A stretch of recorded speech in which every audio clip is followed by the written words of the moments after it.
Mes chers amis français, bonjour! Je suis la Russe de Pakia et vous êtes sur ma chaîne.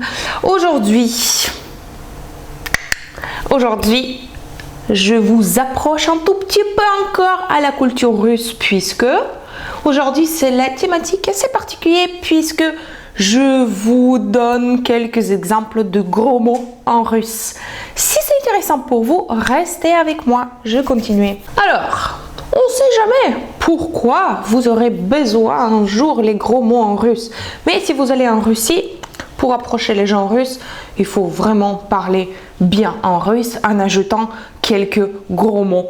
Parce que c'est ça la richesse de la langue russe. Alors, ce n'est pas difficile du tout. Pour bien dire les gros mots en russe, il faut apprendre que 3 mots. 3, c'est très simple. Et à la base de ces 3 mots, vous pouvez construire les phrases et les livres. Alors, la première mot, c'est le mot хуй. Хуй, c'est le, pénis, la bite, si vous voulez. Sauf que хуй, c'est un truc masculin. C'est le хуй, puisque la propriétaire de хуй, c'est un monsieur. Donc, ce ne sera pas possible que ce sera la bite. Un monsieur qui porte un truc féminin. Bon, donc le premier mot, c'est хуй. Deuxième mot, évidemment, c'est пизда. Пизда, la chatte. Et le troisième mot, c'est блядь, c'est-à-dire putain, une pute, d'accord? Vous avez remarqué que parfois les Russes, ils parlent vite, et vous attendez suivant le mot блядь. C'est comme putain, il ajoute le mot putain, tout le temps, putain. Même j'ai vu un Russe qui gueulait à la préfecture, et il a dit, oui mais je reste dans cette que блядь, depuis ce matin блядь. Comme ça, donc il ajoute le mot блядь et ça donne un petit caractère. Alors, les 3 mots, le gros mot en russe, vous pouvez changer comme vous voulez et ça sera compréhensible. Par exemple, je vous donne une phrase en russe exceptionnelle. À la base des mots хуй, comptez combien de mots je dis dans cette phrase et après je vous traduis. Нахуя, дохуя, нахуярили, перехуяривайте, нахуй. Donc, 5 mots dans cette phrase, tous la même racine, хуй. Je traduis, нахуя, pourquoi? Дохуя, beaucoup, нахуярили, vous mettez. Перехуяривайте, refaites ça, нахуй, vite. Donc, pourquoi vous mettez beaucoup de choses, de quelque chose, refaites-le maintenant. On dit à la base un seul mot хуй. Нахуя, дохуя, нахуяривали, перехуяривайте, нахуй. Si vous voulez dire à quelqu'un va faire foutre, c'est иди, donc va, нахуй, sur la bite. Va sur la bite. Va faire foutre. Иди, нахуй. Voilà, c'est très simple. Quelque chose ça va pas, tu dis нахуй. Пизда. Ah oui, attendez, avec le хуй, on n'a pas fini. Vous pouvez demander en russe, tout va bien?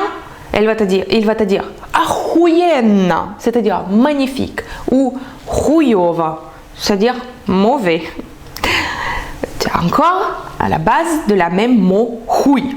C'est très important cette хуй apparemment. Puis beaucoup, дохуя. Je n'ai rien, нихуя.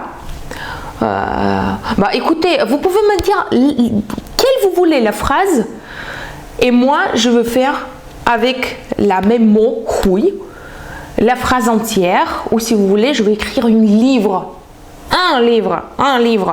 juste avec un seul mot хуй. Bon, laisse tomber cette хуй. On va maintenant regarder le... Ah, il y a un poil là. Hop. On va regarder le mot пизда. Пизда, la chatte. Quelqu'un qui peut dire тебе пизда, c'est-à-dire toi tu vas avoir la chatte. Et ce n'est pas bon, hein? Pas du tout. C'est-à-dire tu vas mourir. Ou si vous attendez que quelqu'un qui dit пиздец, encore c'est la même mot, la même racine пизда, Пиздец, c'est-à-dire, c'est vraiment la fin. Il n'y a pas de sortie de cette mauvaise situation. Quelqu'un qui va dire c'est пиздец, c'est-à-dire, voilà, c'est fini cette histoire, c'est vraiment пиздец. Et il n'y a plus de sortie de cette mauvaise situation. Пиздата, c'est-à-dire cool. Пиздиш, c'est-à-dire tu montes. Il y en a beaucoup encore avec le mot pizda, on peut construire les phrases. Donc, хуй, la bite, pizda. Vous changez comme vous voulez, ça sera compréhensible. Et le dernier mot, bled. Nous, le russe culture, on dit à la place de bled, on dit blin, c'est-à-dire crêpe. C'est-à-dire blin, j'arrive pas à faire ça. Blin, ça m'ennuie. Blin, j'ai oublié. Mais si on utilise le gros mot, ça sera quand même bled. Donc, putain. Et là aussi, on peut faire 1000 mots avec ça à la base de bled. Par exemple, oh, je vois une bled qui marche. C'est-à-dire, il y a une pute qui marche. Ou j'étais à un sauna avec 3 bleds, avec 3 escortes girls, on dirait. Après, la bled, on ajoute juste pour mélanger ou pour faire une pause. Parce que les Russes, si vous voyez, on parle assez vite, blablabla, comme ça, bled, bled. Et par exemple, vous racontez une histoire et pour la donner le caractère, à la fin de chaque troisième phrase, vous ajoutez bled. Par exemple, oui, aujourd'hui j'étais au travail, bled, et pourtant que c'était pas beaucoup de choses à faire, mais toute la journée je faisais quelque chose, toute la journée, bled. Voilà, juste vous ajoutez ça. Après, il y en a quelques d'autres mots, mais ils sont assez modernes déjà. Mais moi je dis qu'à la base de 3 mots, хуй, pizda, bled, vous pouvez aller et vivre en Russie et vous serez les bienvenus. Voilà cette petite courte vidéo par rapport aux gros mots en russe. Je vous remercie de regarder cette vidéo. N'oubliez pas de mettre les likes. N'oubliez pas de vous abonner sur ma chaîne bled. À toi, parce que нихуя себе. Bon. Merci beaucoup de regarder cette vidéo et on se trouve dans une autre vidéo que je fais demain ou après-demain. Je vous souhaite une très bonne journée. C'était la Russe de Paka et je veux dire Paka en russe, c'est-à-dire ciao.